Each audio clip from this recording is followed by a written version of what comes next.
Hey guys, thank you for stopping by. Don't forget to subscribe, like, and share. And I hope you enjoyed this interview. Dr. Oho Kitty is joining me. He's the Chief Executive Officer at Think Business Africa. Dr. Kitty, good to see you. Welcome. Where have you been? Good afternoon. Good morning, sorry, Nancy. It's great to be here. And it's a pleasure talking to you this morning. Yes. Okay, pleasure likewise. Let's get started. Is Nigeria's debt of 121 trillion naira too much? Well, I think it's not a case of whether it is too much or too little or is just about right. First, let's go back to the context and how we got here. There are two main things that brought us to this point. I'm talking in the last 1 year. The first one was the 22 trillion ways and means that was now brought onto the debt book that's under the last administration. So that actually ballooned the debt June last year. Was the first one. The second one, if you look at the trajectory of the data that has been released by the Debt Management Office, something that is very, very peculiar is that the significant exchange rate changes, the impact of the exchange rate changes on the debt that Nigeria now has. So, for instance, if you look at September last year, I think the exchange rate was 768 naira to the dollar. And of course, if you look at that of December, it was 889 to the dollar. But look at the March, which is the data that was just released now, it was 1,330 to the dollars. So this has implications. So that's number two. However, and this is the data I want your audience to take note of. If you actually look at that September data, the naira debt equivalent, the naira debt equivalent was about 55 trillion. And by December, that had gone to 59 trillion. And by March, it had gone to 65 trillion. So it means that about every quarter, at least looking at the data in the last 9 months, the Nigerian debt, that's the naira equivalent, leave the exchange rate transaction outside of this now, is growing by about 4 to 5 to 6 trillion every quarter. That is the metric I think Nigerians should be looking out for. Should Nigerians, as Nigerians, should we be really worried? Because earlier on, before you came on, I did say that the last time our debt was at around 87 trillion naira or so. I calculated the debt to debt per capita, and it's gave me about 130,000, 150,000. But now, calculating it as you were speaking, each Nigerian owes 550,000 naira. How worried should we be with a debt of 121 trillion naira? I'm owing 550,000. You are owing 550,000. Your children are owing 550,000. How 550,000 naira? How worried should we be? Will this cause a generational fiscal crisis, as it were?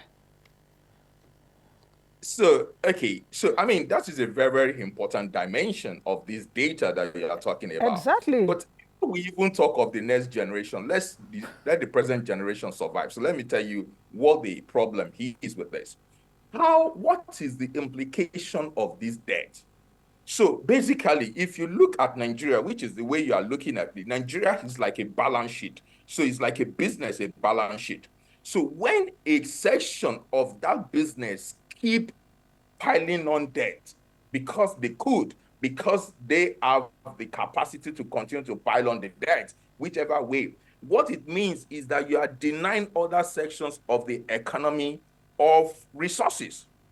So in two ways. For instance, if you look at the 7 trillion that has now been accounted for, that's the securitization of the ways and means in December. Now try and take into consideration what happened to the exchange rate that December, January, February, before he started to stabilize on the back of the measures taken by the Central Bank of Nigeria. So that is number one. So Nigerian piling on debt means that our home balance sheet as a country continues to weaken. And because it continues to weaken, it continues to reflect in the currency weakness that we see. That is one major dimension. So if you continue to pile on debt, you continue to weaken your currency. That is exactly what is happening. And we can see the pattern in the last 1 year. That is number one. Then number two, when they go to the market and say, okay, you take some bonds, you take some whatever, all those kind of things, those are resources that could have been made available to the private sector for growth and investment. So when you look at those two dimensions, those are the things that we should really, really worry about. The resources that the government is taking on onto itself means that those resources are not available to the engines of growth. That's the private sector, whether it's manufacturing, whether it's banking, whether it's industry, those construction, those sectors of the economy, they don't have access to those resources.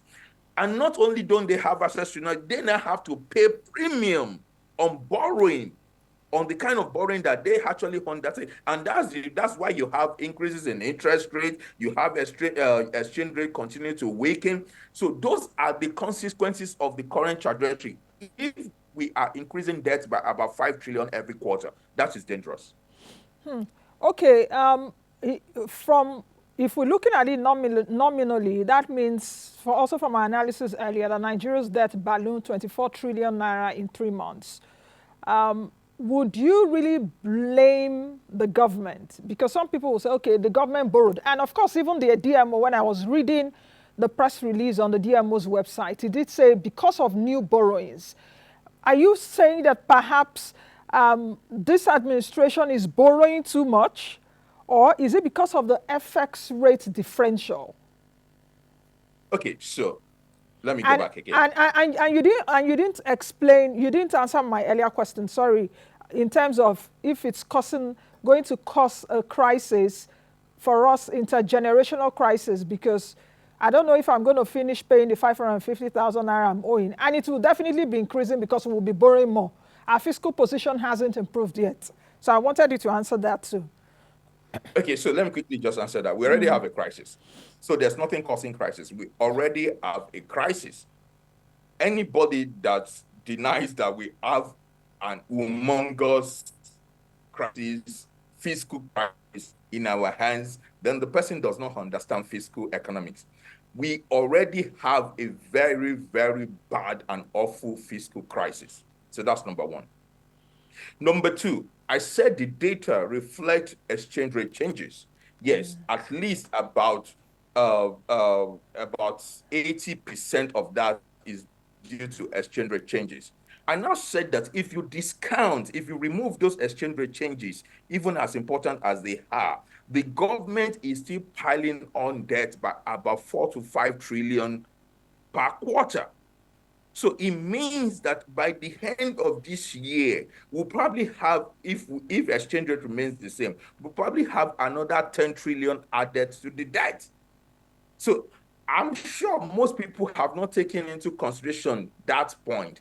Remove the exchange rate changes, the debt is still going up about 5 trillion every quarter. That is dangerous. Now, and I said that, look, what are the main implications today? The main implications today is that the more you continue to borrow on Nigeria's balance sheet, the more you continue to weaken your currency. And the more we continue to weaken your currency, the more Nigerians continue to dip further into poverty, at least relative poverty. That's number one. Then number two, the more the government continues to borrow, it is the same resources that could have been available to the private sector, and those resources are now not available. So the private sector that is now actually desperate to borrow, maybe to finance investment, to finance their growth, they are now paying premium on their home borrowing for something they did not actually create in themselves. The third point, and I think this is also very important, you want to attract foreign investment. Exactly. The reason you cannot attract foreign investment is because your borrowing continues to weaken your currency. So nobody wants to join your balance sheet. Because if they join your balance sheet, let's assume I bring $100 million into your economy today. But if you continue to borrow at this trajectory, I will not have that 100 million in a year. So people need to understand these three implications of piling on debt within the short term. You know, you almost took it out of my mouth. Exactly. You almost took it out of my mouth in terms of how this debt would also impact overall investors' confidence. But I think you've also explained that, because if investors want to come in, they are going to be looking at your macros. And part of your macros also is your debt profile, and also the debt sustainability, as well as the ability to pay. Now, the question is, do we have the ability to pay? That's one. Secondly, what would you say about fiscal discipline? The fiscal policy makers, what would you say about their management of the economy, and how fiscally disciplined are we? One would say, Nancy, we are not fiscally disciplined, because if we are, we won't be where we are today anyway. But what's your view? Okay, so first of all, let me say it this way, and you can see how I'm very, very hungry about the situation. So this is not the first government to indulge in this. This is not the first government. But I only hope that I hope that things start to change with this government, because it's about understanding. So let me explain what I think the understanding is in government. I think the understanding in government is that, okay, if we continue to spend, then we can facilitate economic growth. We can facilitate investment, But that is not what the data shows. That is not what the data says. In fact, the best approach to facilitate growth and investment by the government today is not actually through expenditure, it's actually through savings. Because we must stabilize that debt. If we don't stabilize, I've explained the balance sheet implication. We are all in the Nigeria balance sheet. So the government is not the only one in the balance sheet. The private sector is there in the Nigerian balance sheet. The individual, the businesses are there in the Nigerian balance sheet. So one sector continuing to pile on debt on behalf of every one of us. However, the more you do that, the more you weaken your currency. The more you do that, the more you deny private sector of resources. The more you do that, the more you put premium on the cost of doing business, because they have to also finance their own investment. So this is not about my own children or my grandchildren. We are already in a deep crisis. And it seems that there is this inability in our government to actually discipline ourselves and say, look, we cannot continue to spend like a drunken sailor. So let me quickly respond to those that keep to talk about all these metrics. Debt to GDP ratio. That thing is very, very common in government. Debt to GDP ratio. But it's also rising. It's also rising. That debt, whether it's rising or not rising, that is actually nonsense. Yeah. The important thing is this: why are you borrowing in the first place? The reason you are borrowing in the first place is because you have not developed the capacity to generate the revenue. But if they don't borrow, is there an option for them now? Because they have to borrow. If they don't borrow, they can't pay salaries, they can't do. In fact, capital expenditure now would almost take a backseat, or we will not have as much capital expenditure because of the level of our debt. So if that option of borrowing, as we're saying, is that we shouldn't borrow, what should we do then? I am not saying we should not borrow. So what are you saying? So I'm not saying we should not borrow. I am saying at the rate at which we are borrowing is a crisis. Okay. So because the data of the last 9 months, I've just read out that data. That data for you in June 2023, right? It was 54 trillion, right? In September 2023, it was 53 trillion. In December 2023, it was 59 trillion.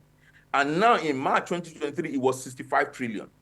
So that means you are piling on, in the last 3 quarters, we have been piling on debt of about 4 to 5 trillion per quarter. So very soon, we will see the data for the June 2024, and then maybe the one for September and the one for December. I am saying that at this rate, we may then add another 10 to 12 trillion before the end of the year. So what is the government budget? What is the government budget? The government's budget for this year was, I think, about 24 trillion, if I'm not mistaken, 26 Absolutely. trillion. Yeah. I did not want to say it. I wanted you to say so that you understand where my analysis is. If you are piling on 5 trillion a quarter, it means that you're really borrowing to finance the budget. And the president is going in for another supplementary budget. I'm made to understand that. Okay. So what does that tell you? It will increase. Do not have the capacity to rein in our expenditure.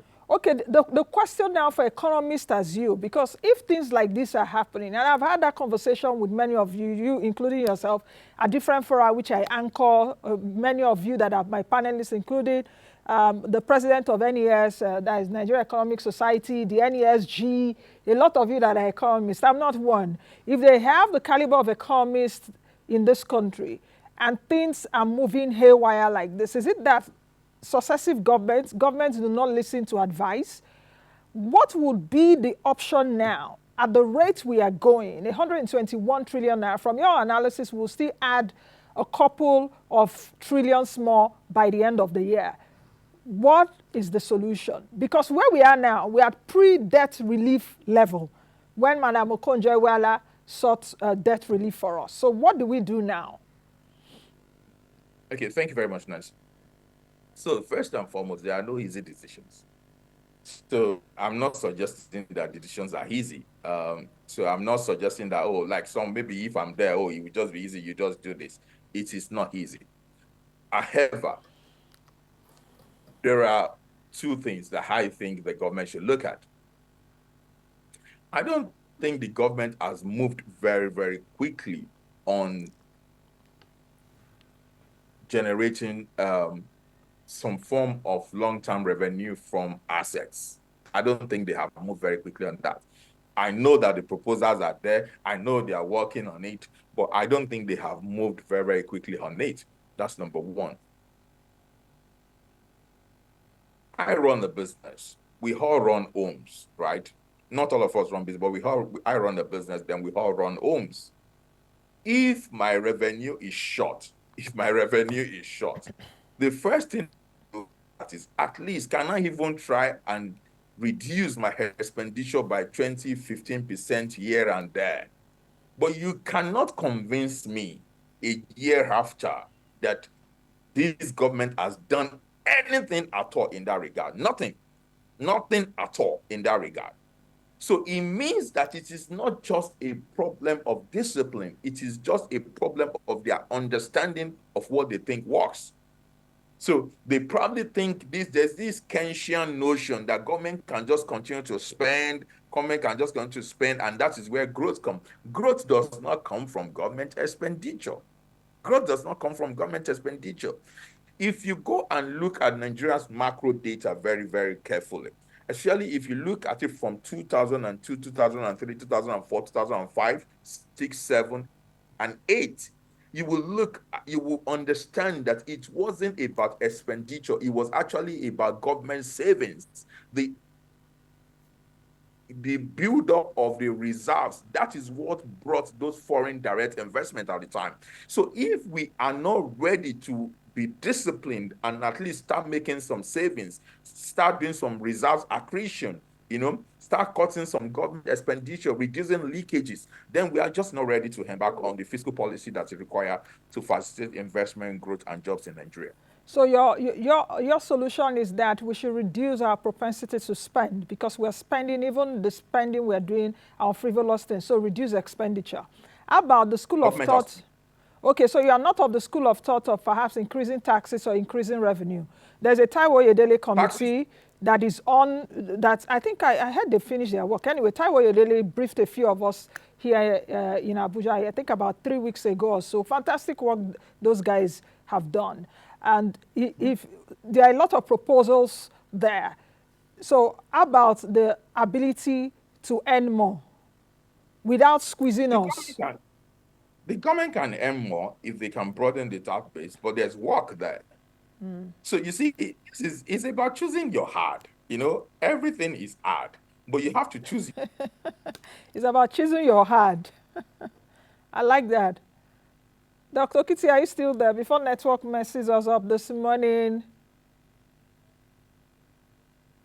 Okay, I guess the network is frozen, as we can see there. Can we reconnect with Dr. Kitty in just a few seconds? And he will be expanding on choosing your hard, whether it's about reducing expenditure or earning more, reducing expenditure like what he said, spending on frivolous things, or increasing the tax base. Let's quickly take a break. We'll be right back. We are passionate about two things in Nigeria. The first is football. The second is our rice. And nobody celebrates like a Nigerian. So, for every goal scored, every mark made, you can be sure to always come back home to rice. Celebrate with Nigerian Premium Big Bull Rice, homegrown just like you. Big Bull Rice, tasty rice, nourished you. Imagine lovely meals you can cook with these ingredients. You spend heavily, but no guarantee of a tasty meal. Not making a right choice of seasoning cube can ruin your meal, money, and confidence. For a tasty meal, do not compromise. Choose Gold. Use Terra Gold for the rich, consistent taste your loved ones crave for. Good for soups, stews, and jollof. Terra Gold. One cube, endless possibility.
Terra Cube is available in beef, chicken, jollof, and shrimp flavors at attractive prices of 100, 200, 500 naira, along with saver and super saver packs.